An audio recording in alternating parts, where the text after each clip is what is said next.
वीर ओडिया सामाजिक अनुष्ठान आनुकूल्य वृक्षारोपण और चारा बंटन कार्यक्रम अनुष्ठित हो जाइछि।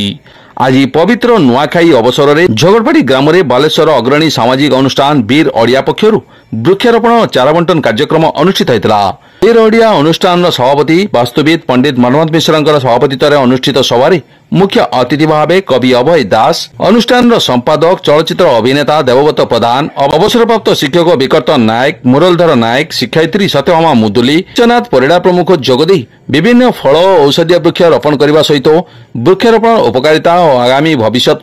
वृक्षर आवश्यकता संपर्क में निज निजर वक्तव्य प्रदान करथिले। एही अवसर में वृक्षप्रेमी परशुराम दास को अनुष्ठान पक्षर संबर्धित करा। शेष में ग्रामवासी चारा बंटन करा। ଏହି କାର୍ଯ୍ୟକ୍ରମକୁ ଇଞ୍ଜିନିୟର ଜ୍ୟୋତିରାଦିତ୍ୟ ମିଶ୍ର, ଲକ୍ଷ୍ମୀଧର ସାମଲ, ରଜନୀ ବେହେରା, ଚକ୍ରଧର ବେହେରା, ସପନ ନାୟକ, ରାଜୁ ଦାସ, ବିପିନ ହାତୀ, ମନ୍ମଥ ନାୟକ ପ୍ରମୁଖ ପରିଚାଳନା କରିଥିଲେ।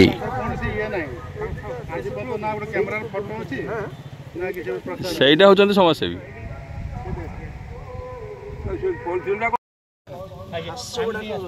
ମାଟି କଞ୍ଚା ଅଛି।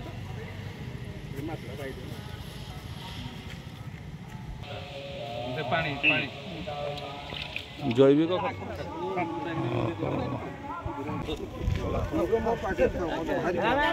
कथा अनुसार ताल गछ लगिला बिजुली रक्षा पाइब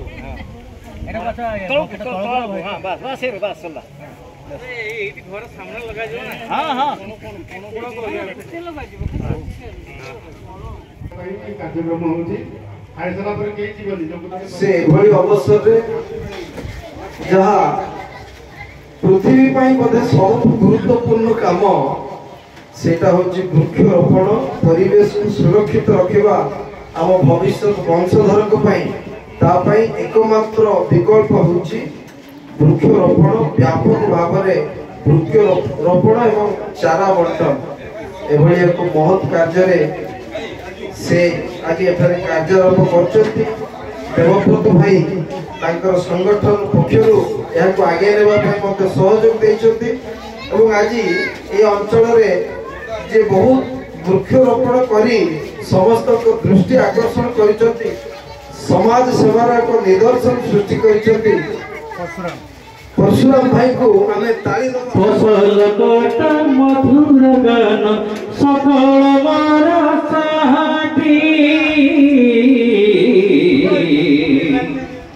छोटा मोर गाटी छोटा मोर गाटी ए सब कथा छविटी परी प्रवास मने आशाई छाई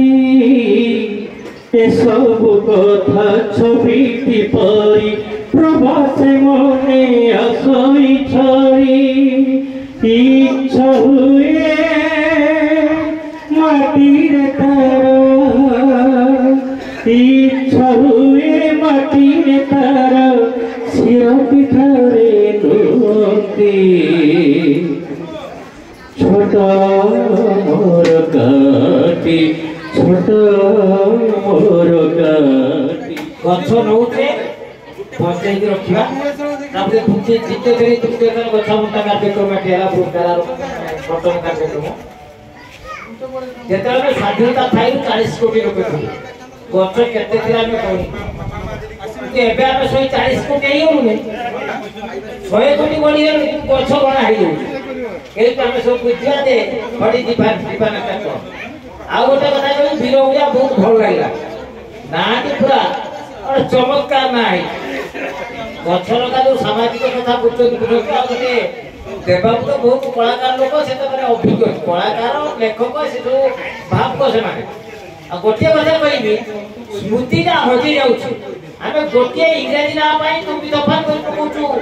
पेपर करू ये बुद्धिजीवी सब जो मैंने प्रकृत वीर ओडिया भाषा को जो मैंने रखी ठंडा धरिकी जीवन देती खारबड़ा पाखु मुकुंद देव पर्यंत प्रत्येक राजा महाराजा जीवन चक्र आलोचना हो जो वीर ओडिया बर्षा कह सब युवपीढ़ी आम तो हेलुणी अस्त सूर्य तमें आगामी अरुण तुम आखि थोड़े देखी पारुची मु संभावनार किरण से जो संभावना माने जो बाढ़ुचंती और जो संभावना बसचंती जो स्वप्न नहीं से ए कार्यक्रम हाथ को नहीं चलते ताको स्वप्न साकार हो परिवेश आस्ते आस्ते हमर निश्चित भाव माने विपद आड़ को जाउछि कोरोना हमको शिक्षा देछि देबो आ टिके आगुर कहिले पानी लिटर हमको किनवा पाई पड़िबो ठीक सेही परि हमको अम्लजान मध्ये किनवा पाई पड़िबो तेबे आसंतु गाँ माटी को आमे सरस सुंदर करबा सारा टिके आगुर सुंदर गीत के बोले छोट बड़ गाँ भूगोलपति पदरे पछे नथाउ तार नाटी मो गाँ जो बीरोडिया जो गाँव स्वप्न देखी गाँव सहर पर्यंत तांकर स्वप्न व्यापी जाऊ आर संभावना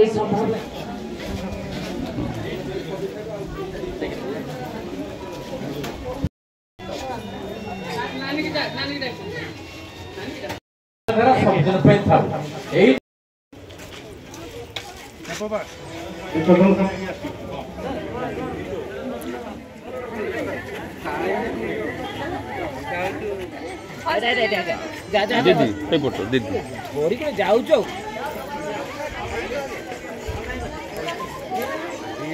आम बीरवलिया संगठन गोटे माने ये समाज पे गोटे छोटिया प्रयास था जे कि आम समाज रे जो गछर उपकारिता समस्ते जानते कि गछर नष्ट जो जो असुविधा गोटे घटी थे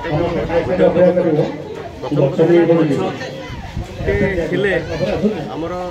ऑक्सीजन तो मिलूँ सहित परिवेश जो वातावरण टाक माने बंचाई रखुच्छी से बहुत बड़ गोटे बड़ कथा गछ थे वर्षार नियमितता आज गछ ना बोली आज वर्षार नियमितता नष्ट होती प्रथम कथा भूतल को जो पानी कमी जाऊँगी भूतल पानी कमी जाऊँगी जहाँद्वारा बहुत टियल में पानी बाहरुनी आजिका दिन में मतलब लागे 20-30 वर्ष पर पानीर बहुत संकट देखा तेणु मोर समस्त को अनुरोध गछ टे समस्ते गोटे गोटे लगातु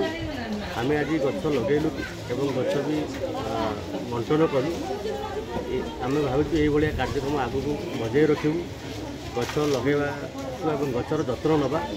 एति कहबी आम संगठन एति उद्देश्य आम एवं गछ लगेबार माने काम ही करूँ यापर आम आगू अलग कौन जहाँ। नमस्कार बीरवलिया सामाजिक संगठन सभापति मोहम्मद मिश्र यह कार्यक्रम प्रति वर्ष चालू अच्छे प्रति वर्ष यही समय चारा रोपण चारा बंटन कार्यक्रम आम करूँ आम परंपरा संगठन सहित बीरवलिया संगठन आम सब करूँ तार हूँ उद्देश्य हूँ जो प्रकृतिर भारसाम्य बजाय रखा